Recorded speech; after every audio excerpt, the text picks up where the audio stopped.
बिस्मिल्लाहिर्रहमानिर्रहीम। अस्सलाम वालेकुम। कैसे हैं आप सब? उम्मीद है कि आप सब खैर-ओ-फ़ियत से होंगे। अल्लाह ताला से दुआ है कि आप जहाँ भी रहें खुश रहें, आबाद रहें, हँसते मुस्कुराते रहें। और बेबी जो है वो आज नाराज़ हुआ पड़ा है, तो इसलिए मैं इसके लिए चिकन नगेट्स बना रही हूँ। तो ये मैं आपको बाद में बताऊँगी कि ये क्यों नाराज़ है। और ये जो है कि चिकन नगेट्स ये KNN से के हैं और इसका टेस्ट बहुत मज़े का होता है। तो पहले मैं घर में बना लेती थी, बना के हम फ्रीज़ कर लेते थे और माशाल्लाह 1 केजी में बहुत अच्छे काफ़ी ज़्यादा चिकन नगेट्स बन जाते थे और बहुत मज़े के बनते थे और ईज़ी सी रेसिपी है इसकी। तो अब मैंने नहीं बनाए हुए और मैंने बाज़ार से ही मंगवा के रखे हुए हैं क्योंकि बेबी बड़े शौक़ से ये खाता है। तो मैंने सोचा अब इसका मूड ठीक करने के लिए इसको नगेट्स बना देती हूँ, तो फिर इसका मूड ठीक हो जाएगा। और जब मैं बना के खा लेगा और खुश हो जाएगा। और आप देख रहे हैं कि अब थोड़ा-सा हैप्पी-हैप्पी उसका मूड हो गया है कि मेरे लिए नगेट्स बन रहे हैं। तो यहाँ पे मेरे नगेट्स जो थे वो फ्रीज़ किए हुए थे, तो फिर काफ़ी हार्ड थे, इसलिए मैंने भी थोड़ा टाइम लगा के इसको ज़रा रेड सा कर लिया था कि अंदर से अच्छी तरह सही हो जाएँ। ये ना हो कि ऊपर से तो फ्राई हो जाएँ लेकिन अंदर से कच्चे ही रहें। तो फिर मैंने ये तीनों निकाल के प्लेट में रख लिया और मैंने कहा कि चलो मैं बेबी को दे देती हूँ, जो बार-बार पूछ रहा था कि मम्मा नगेट्स कब बनेंगे? जल्दी कर दें, मुझे बहुत भूख लगी है। अब थोड़ा-थोड़ा उसका मूड ठीक होने लगा था। तो चलिए मैं अब आपको बताती हूँ कि अब्दुल्ला बैदुल्ला जो हैं वो आज अपनी फूफू के साथ गए थे यूनिवर्सिटी। इनकी फूफू यूनिवर्सिटी में लेक्चरार हैं, तो आज उनकी यूनिवर्सिटी में एक आर्ट फेस्टिवल था। तो वो अब्दुल्ला को इसलिए लेके गई थी कि अब्दुल्ला आपसे रिलेटेड है तो आप बड़े खुश होंगे उधर जाके, तो आए मेरे साथ तो मज़ा आएगा आपको। तो बैदुल्ला वो जल्दी से घुस गया कि मैंने भी साथ जाना है। तो फिर ये दोनों चले गए और बेबी जो था इसका कोई काम नहीं था तो वो इसे छोड़ गई, लेकिन बेबी बहुत ज़्यादा मूड ऑफ करके बैठा हुआ था कि मैं क्यों नहीं गया। फिर वो खाना शुरू हो गया और फिर मैंने सारे टॉय भी इसके ला दिए कि चलो खुश हो जाएगा। और फिर मैं आ गई थी किचन में। मैंने कहा मैं आज अब्दुल्ला के लिए सेवइयाँ बना लेती हूँ क्योंकि अब्दुल्ला को दूध वाली सेवइयाँ बहुत ज़्यादा पसंद है और बहुत मज़े से खाता है। तो ये नेशनल की मेरे पास सेवइयाँ थी और मैंने इसको छोटा-छोटा थोड़ा कर लिया था ताकि फिर वो एक चम्मच पे बड़ी अच्छी तरीके से आ जाती हैं।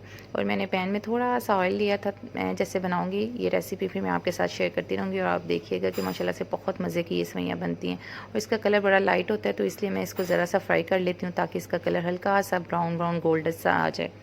एक दफ़ा मैंने ऐसे ही दूध में बना ली थी बगैर फ्राई किए, तो फिर उसका कलर नहीं आया था, ऐसे वाइट सा वो दूध सा लगता था। तो फिर मैंने 2-3 दफ़ा ऐसे बनाई तो बहुत अच्छा टेस्ट भी बड़ा अच्छा आ जाता है और साथ में कलर भी बड़ा अच्छा आ जाता है। तो ये मेरी सेवइयाँ हल्की सी ब्राउन होने लगी थी तो फिर मैंने इसमें दूध डाल दिया और दूध डालने के बाद फिर मैंने थोड़ी देर इसको चम्मच से हिलाया ताकि ये नीचे ना लगे। जब तक उबाली नहीं आ जाती तब तक मैं हिलाती रहूँगी। और फिर मैं देखने आई थी कि बेबी जो है वो अपने नगेट्स खा रहा है कि नहीं। तो माशाल्लाह से बेबी ने अपने नगेट्स फिनिश कर लिए थे। और यहाँ मेरी मदर इन लॉ ऐसे बैठा करती थी विंडो में, तो बड़ा अच्छा लगता था। हम भी इधर ही सब्ज़ी वगैरह लेके आ जाते थे, उनके पास चेयर रख के बैठते थे। तो ये उनकी फ़ेवरेट जगह थी। इधर से बड़ी अच्छी हवा आती थी, बड़े मज़े की। गर्मियों में भी और सर्दियों में भी बड़ी अच्छी हवा आती थी। और अब जो है वो मेरी सेवइयाँ जो हैं वो तैयार होने को थी, तो मैंने इसमें इलायची और चीनी डाल दी। और आप देख रहे हैं कि जब इसको उबाली आने लगेगी तो फिर मैं आँच बिल्कुल हल्की कर दूँगी ताकि थोड़ी देर पक जाए। और अक्सर मैं इसको बना के रख देती हूँ फ्रिज में ठंडी करने के लिए, तो फिर भूल जाती हूँ खाने, याद नहीं रहती। सुबह नाश्ते में जब फर्स्ट टाइम उठते हैं तो फ्रिज में पड़ी नज़र आती हैं, फिर खाएँ तो बहुत मज़े की लगती हैं। और आप यकीन करें तब इसका बहुत टेस्ट आता है जब सुबह नाश्ते में ठंडी-ठंडी खाएँ। तो आप भी जब बनाएँगी तो लाज़मी ये करके देखिएगा कि इसका कितना मज़ा आएगा इंशाल्लाह आपको। और अब मेरी सेवइयाँ तैयार हो गई थी तो मैंने इनको थोड़ा-सा ठंडा करने के लिए रख दिया। तो जब भी मैं ओवन में खाना वगैरह गर्म करती हूँ तो बेबी को ये होता है कि मम्मा मैं निकालूँगा इसमें से। तो फिर बेबी ने अब मुझे खाना निकाल के दिया था और फिर हमने खाना दोपहर का खा लिया। उसके बाद जो है सेवइयाँ मेरी थोड़ी-सी ठंडी हो गई थी तो फिर मैंने इसको बाउल में निकाल लिया ताकि ये मैं फ्रिज में रख दूँ और अब्दुल्ला के आने तक ये मज़ेदार से तैयार हो जाएँ। और अब्दुल्ला आए तो फिर देख के खुश हो जाता है। जब मैं उसकी पसंद की कोई चीज़ बना के रखती हूँ उसके आने से पहले जैसे वो स्कूल जाए या कहीं, तो फिर वो बड़ा खुश होता है। तो फिर यही बच्चों की खुशी देख के हमें भी खुशी होती है। तो इसके बाद बेबी जो है वो कह रहा था कि मैंने भी सेवइयाँ खानी है, हालाँकि वो नहीं खाता, लेकिन आज पता नहीं क्यों उसका दिल कर रहा था, शायद अब्दुल्ला की एब्सेंट में वो कह रहा था कि मैं खा लूँ। तो मैंने उसके डाल के दे दी, मैंने कहा चलो आप खा लो। आज घर में बिल्कुल अकेला था, उसे समझ बिल्कुल नहीं आ रही थी कि मैं क्या करूँ क्योंकि नोया और आयरा और नोफिल जो है वो अपनी नानों घर गए हुए थे और बेबी जो है वो बिल्कुल पीछे से अकेला था और अब्दुल्ला बैदुल्ला अपनी फूफो के साथ गए हुए थे। तो इसलिए बेबी को समझ नहीं आ रही थी। पहले तो उसने थोड़ी देर मुझे बहुत तंग किया, रोया कि मैंने भी साथ जाना था, मैं क्यों नहीं गया, लेकिन बाद में थोड़ा ठीक हो गया।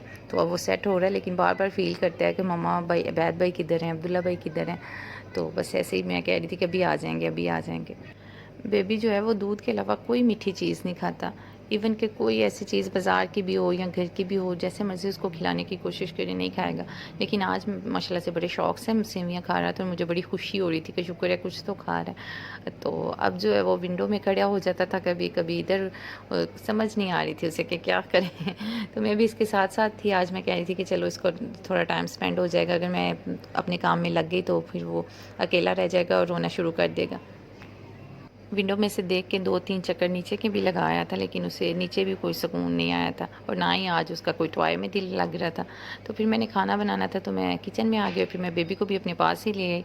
तो आज मुझे समझ नहीं आ रही थी कि क्या बनाऊँ, तो जब मुझे समझ नहीं आती तो फिर आलू शोरबा मैं बना लेती हूँ, क्योंकि आलू तो घर पर होते ही हैं, तो फिर ये बड़े मज़े के बनते हैं। तो आज मैं बनाऊँगी तो आप देखिएगा। और बेबी मेरे पास बैठ के जो कौन खा रहा है, और ये बड़े मज़े के इधर हमारे सामने से मिलते हैं तो बड़े मज़े के लगते हैं, ताज़े-ताज़े से जब गरम लेके आते हैं ना बच्चे, तो मैं भी खाती हूँ बड़े शौक़ से। तो आज जब लेके आया तो मुझे कह रहा था कि मम्मा ये ना आपकी फ़ेवरेट चीज़ लेके आया हूँ मैं आपके लिए, आप आइज़ क्लोज़ करें। जैसे मैं कहती हूँ वैसे मुझे कह रहा था। तो मुझे बड़ा अच्छा लगा। मैंने कहा बच्चे हमारी कॉपी करते हैं, जब कोई हम अच्छी बात इनको करते हैं तो वो हमारी कॉपी ज़रूर करते हैं। और इधर मैंने अपना प्याज हल्का सा ब्राउन कर लिया था और इसमें मैंने लहसुन अदरक का पेस्ट डाल दिया था और इसको मैं अच्छी तरह से फ्राई कर लूँगी। और अगर जब मुझे कभी लगे कि मेरा प्याज या टमाटर जो फ्रिज के अक्सर होते हैं, सर्दियाँ आ गई हैं तो सर्दियों में फ्रिज के टमाटर होते हैं वो गलते नहीं हैं, तो फिर मैं उनको ग्राइंड कर लेती हूँ, मसाले सारे को तैयार करके उसके बाद ग्राइंड कर लेती हूँ, ताकि शोरबे में मसाला अलग-अलग सा नज़र ना आए, क्योंकि फिर वो अच्छा नहीं लगता। तो आज भी मैंने कुछ ऐसे किया कि मेरे टमाटर जो थे वो गल नहीं रहे थे। हालाँकि जब भी मैं टमाटर सालन में डालती हूँ तो उसका छिलका उतार के फिर कटिंग करके डालती हूँ। किसी सालन में भी मैं छिलके समेत नहीं डालती, लेकिन फिर भी सर्दियों के हैं, फ्रिज में रखे होते हैं तो गलते नहीं हैं। तो फिर ये मैंने ग्राइंड करके मसाला डाल लिया था और फिर मैंने आलूओं को छोटा-छोटा काट के इसमें डाल के बुनाई कर दी। तो बड़ा अच्छा सा मसाले वाला ये शोरबा तैयार होता है। जब तैयार होगा तो आप देखिएगा कि बहुत मज़े का बनेगा। और इसके साथ अगर प्याज वाले चावल बनाए जाएँ तो बहुत मज़े के लगते हैं। हल्के से रंग के तड़के वाले चावल हों ना तो वो बहुत मज़ेदार लगते हैं। लेकिन आज मैं चावल नहीं बना रही थी, क्योंकि हमने रात को गर्दनों वाले चावल बनाए हुए थे जो बहुत मज़े के थे, तो वो मैं रेसिपी आपके साथ शेयर नहीं कर सकी। फिर किसी दिन इंशाल्लाह शेयर ज़रूर करूँगी।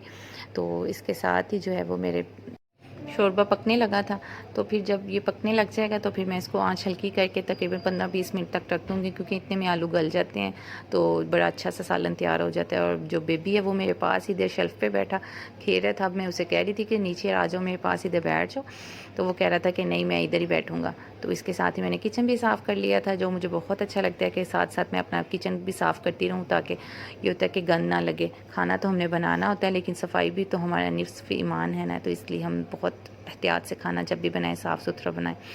तो ये साथ ही जो है वो मेरा सालन बिल्कुल तैयार हो गया था और मैंने इसमें गरम मसाला डाल दिया था और साथ में धनिया डाल दिया था और अब बिल्कुल रेडी था सालन।